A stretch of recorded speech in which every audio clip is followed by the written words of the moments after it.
ലൂക്ക 18-ാം അധ്യായം 1 മുതൽ 43 വരെയുള്ള വാക്യങ്ങൾ.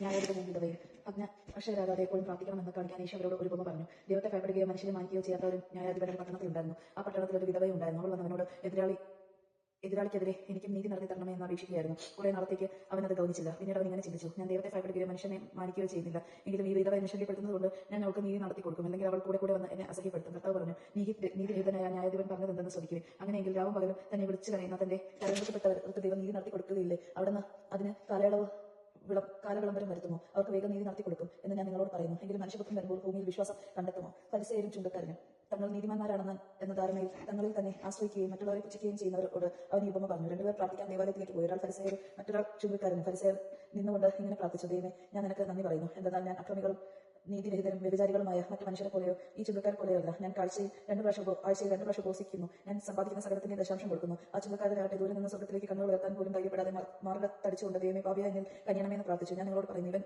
ആ ഫരിസേയരെക്കാൾ നീതീകരിക്കപ്പെട്ടവനായി വീട്ടിലേക്ക് മടങ്ങി. എന്നാൽ തന്നെ ഉയർത്തുന്നവൻ താഴ്ത്തപ്പെടും, തന്നെ താഴ്ത്തുന്നവൻ ഉയർത്തപ്പെടുകയും ചെയ്യും. ശിശുക്കളെ ആശീർവദിക്കുന്നു. അവൻ കൈകൊണ്ട് ശ്രദ്ധിക്കേണ്ടതിന് ശിശുക്കളെ അവന്റെ അടുക്കൽ കൊണ്ടുവന്നു. അവന്റെ ശിഷ്യന്മാർക്ക് കണ്ടപ്പോൾ അവരെ ശകാരിച്ചു. എന്നാൽ യേശു പറഞ്ഞു, യേശു അവരെ തന്റെ അടുത്തേക്ക് വിളിച്ചു പറഞ്ഞു, ശിശുക്കൾ അവന്റെ അടുത്ത് വരാൻ അനുവദിക്കുവിൻ, അവർ തടയരുതെന്നാൽ ദൈവരാജ്യം അവരെ പോലെയുള്ളവരുടേതാണ്. സത്യമായി ഞാൻ നിങ്ങളോട് പറയുന്നു, ശിശുവിനെ പോലെ ദൈവരാജ്യം സ്വീകരിക്കാത്ത ആരും അതിൽ പ്രവേശിക്കുകയില്ല. ധനികനായ മനുഷ്യൻ ഒരു അധികാരി അവനോട് ചോദിച്ചു, നല്ലവനായ ഗുരു, നിത്യജീവൻ അവകാശമാക്കാൻ ഞാൻ എന്ത് ചെയ്യണം? യേശു പറഞ്ഞു, എന്തുകൊണ്ടാണ് നീ എന്നെ നല്ലതെന്ന് വിളിക്കുന്നത്? ദൈവം നല്ലവനായ മറ്റാരുമില്ല. പ്രമാണങ്ങൾ നിനക്ക് അറിയാമല്ലോ. വ്യഭിചാരം ചെയ്യരുത്, കൊല്ലരുത്, മോഷ്ടിക്കരുത്, കള്ളസാക്ഷ്യം നൽകരുത്, പിതാവിനെയും മാതാവിനെയും ബഹുമാനിക്കുക. അവൻ പറഞ്ഞു, ചെറുപ്പം മുതൽ ഇവയെല്ലാം ഞാൻ പാലിച്ചിട്ടുണ്ട്. അതിൽ യേശു പറഞ്ഞു, ഇനിയും നിനക്കൊരു കുറവുണ്ട്. നിനക്ക് ഉള്ളതെല്ലാം വിട്ട് ദരിദ്രർക്ക് കൊടുക്കുക, അപ്പോൾ സ്വർഗ്ഗത്തിൽ നിനക്ക് നിക്ഷേപം ഉണ്ടാകും. അനന്തരം അവൻ എന്നെ അനുഗമിക്കുക.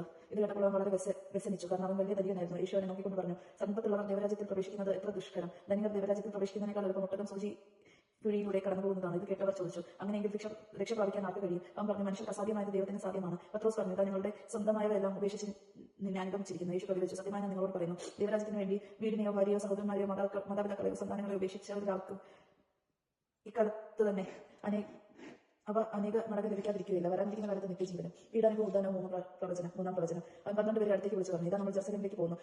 മനുഷ്യപുത്രനെ പറ്റി പ്രവചകൻ വഴി എഴുതപ്പെട്ടതെല്ലാം പൂർത്തിയാകും.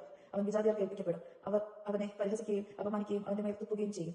അവർ അവനെ പ്രഹരിക്കുകയും വധിക്കുകയും ചെയ്യും. എന്നാൽ 3-ാം ദിവസം അവൻ ഉയർത്തെഴുന്നേൽക്കും. ഇക്കാര്യങ്ങൾ ഒന്നും അവർ ഗ്രഹിച്ചില്ല. ഈ പറഞ്ഞതിന്റെ പൊരുൾ അവരിൽ നിന്ന് മറയ്ക്കപ്പെട്ടിരുന്നു. അവൻ സംസാരിച്ചവരെ അവർക്ക് മനസ്സിലായിരുന്നില്ല. അന്തന് കാഴ്ച ലഭിക്കുന്നു. അവൻ ജവീക്കയെ സമീപിച്ചപ്പോൾ ഒരു കുരുടൻ വഴിയരികിൽ ഇരുന്ന് ഭിക്ഷ യാചിക്കുന്നുണ്ടായിരുന്നു. ജനക്കൂട്ടം കടന്നു പോകുന്ന ശബ്ദം കേട്ട് എന്താണ് സംഭവിക്കുന്നതെന്ന് അവൻ അന്വേഷിച്ചു. നസ്രായനായ യേശു കടന്നു പോകുന്നു എന്ന് അവൻ പറഞ്ഞു. അപ്പോൾ അവൻ വിളിച്ചു പറഞ്ഞു, ദാവീദിന്റെ പുത്രനായ യേശുവേ, എന്നിൽ കനിയണമേ. മുൻപേ പോയിക്കൊണ്ടിരുന്നവർ നിശബ്ദരായിരിക്കാൻ പറഞ്ഞ് അവരെ ശകാരിച്ച് അവനവരുടെ കൂടുതൽ ഉച്ചത്തിൽ, ദാവീദിന്റെ പുത്ര, എന്നിൽ കനിയണമേ എന്ന് നിലവിളിച്ചുകൊണ്ടിരുന്നു. യേശു അവിടെ നിന്ന് അവനെ തന്റെ അടുത്തേക്ക് കൊണ്ടുവരാൻ കൽപ്പിച്ചു. അവൻ അടുത്ത് വന്നപ്പോൾ യേശു ചോദിച്ചു, ഞാൻ നിനക്ക് വേണ്ടി എന്ത് ചെയ്യണമെന്നാണ് നീ ആഗ്രഹിക്കുന്നത്? അവൻ പറഞ്ഞു, കർത്താവ്, എനിക്ക് കാഴ്ച വീണ്ടും കിട്ടണം. യേശു പറഞ്ഞു, നിനക്ക് കാഴ്ച ഉണ്ടാവട്ടെ, നിന്റെ വിശ്വാസം നിന്നെ രക്ഷിച്ചിരിക്കുന്നു. തക്ഷണം അവന് കാഴ്ച ലഭിച്ചു. അവൻ ദൈവത്തെ മഹത്വപ്പെടുത്തിക്കൊണ്ട് യേശുവിന്റെ പിന്നാലെ പോയി. ഇത് കണ്ട് എല്ലാവരും ദൈവത്തെ സ്തുതിച്ചു. ദൈവജനങ്ങൾ കേട്ടത് നമ്മൾ ദൈവത്തെ സ്തുതിക്കാം. ക്രിസ്ത്യാനിക്ക് സ്തുതി.